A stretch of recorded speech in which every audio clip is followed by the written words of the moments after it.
চারুবাগ সংগঠনের উদ্যোক্তারা। আমরা কৃত্তিকা গোষ্ঠীর পক্ষ থেকে তাদের কৃতজ্ঞতা জানাই।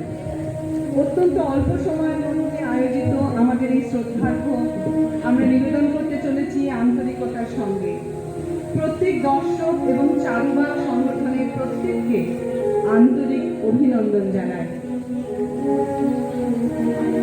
শুরু হচ্ছে কৃত্তিকা শিল্পী গোষ্ঠীর অনুষ্ঠান শেষ পরিপূর্ণতা।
কবিগুরু রবীন্দ্রনাথ ঠাকুরের বিশেষ থেকে নির্বিশেষে চলে যাবার দিন।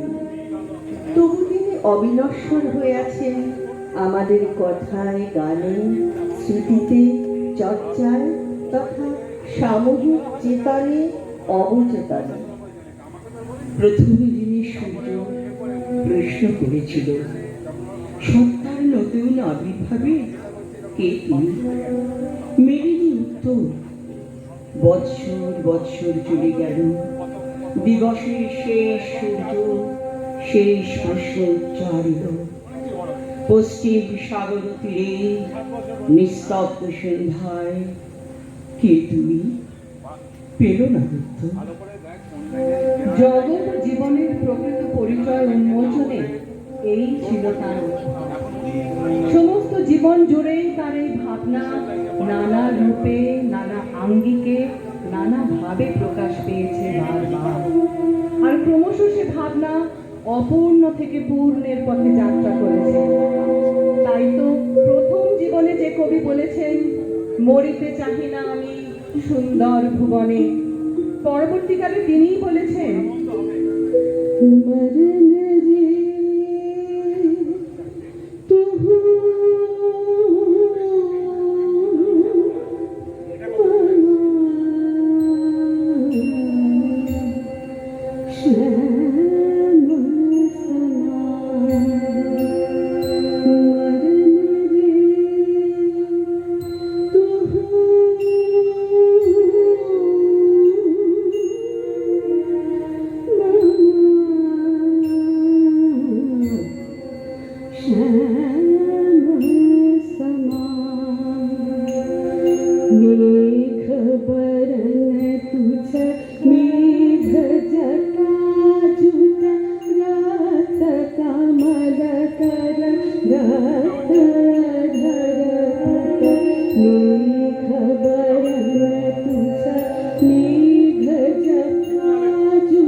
তুহু মম শ্যাম সমা আকুল রাধা হৃদয় অতি ঝর ঝর ঝরায় নয়ন দাও মনোখানা ঝরা ঝরা তুহু মম মাধব তুহু মম দোসর তুহু মম নাথ তুঝা নরন তু हो गया।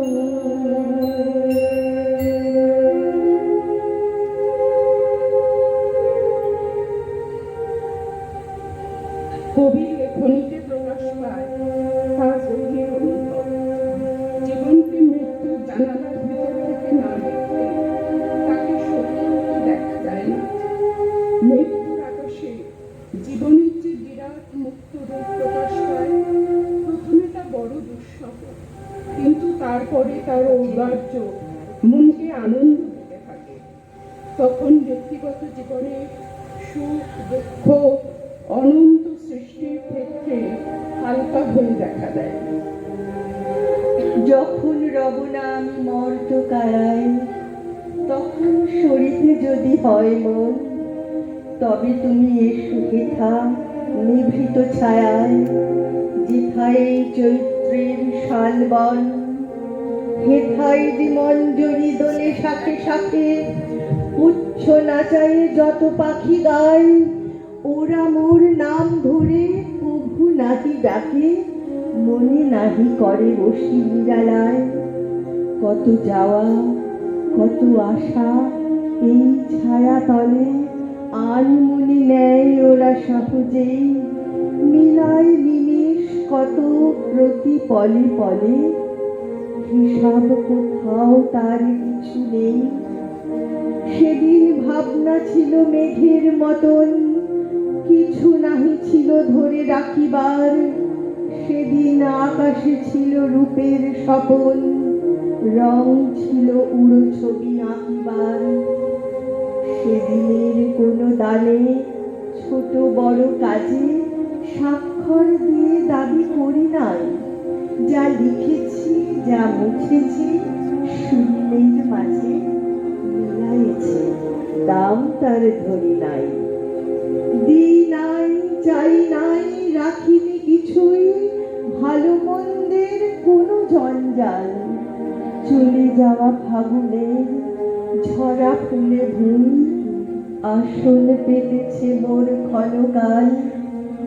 সেইখানে মাঝে মাঝে এলো যারা পাশে, কথা তারা ফেলে গেছে কোন ছাই, সংসারে তাহাদের ভুলে অনায়াসে, সভা ঘরে তাহাদের স্থান নাই।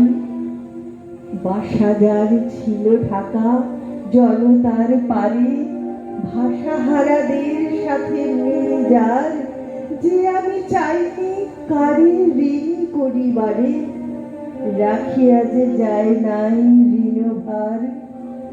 সে আমারে কে চিনেছ মর্ত কায়ায়, কখনো সরিতে যদি হয় মন, ডেকো না সভা এসো এই ছায়ায়, যেথায় এই চৈত্রের শালবন। জীবনের পরিণতিতে মৃত্যুর বাস্তব পদধ্বনি যখন ক্রমশ অনুভবে আগত প্রায়, তখনও মরণোত্তর জীবনের জ্যোতির্ময় রেখা ততটা স্পষ্ট নয়।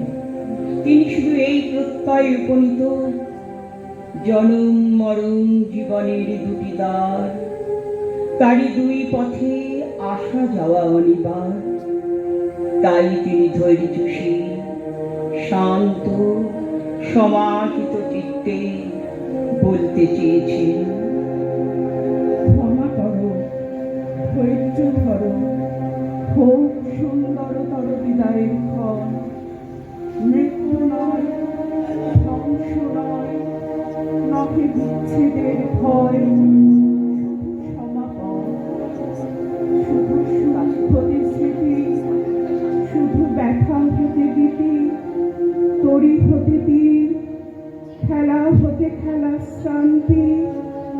বাসনা হইতে শান্তি নভবতী দিনান্তের নম্রকর করুক মাথার পর আঁখি পরে ঘুম হৃদয়ের পত্র পুঁতে গোপনে উঠুক ফুটে নিশার কুসুম আরতির শঙ্খ রবে নামিয়া আসুক তবে পূর্ণ পরিণাম হাসি নয় অশ্রু নয় উদার বৈরাগ্যময় বিশাল বিশ্রাম হে মহাসুন্দর শেষ হে বিদায় অনিমেষ হে সৌম্য বিশাল ক্ষণিক দ্বারাও স্থির মুছায় নয়নী করো আশীর্বাদ ক্ষণিক দ্বারাও স্থির পদতলে অনিশীর তব যাত্রা পথে নিঃশব্দ প্রদীপ ধরি নিঃশব্দে আরতি করি নিস্তব্ধ জগতে।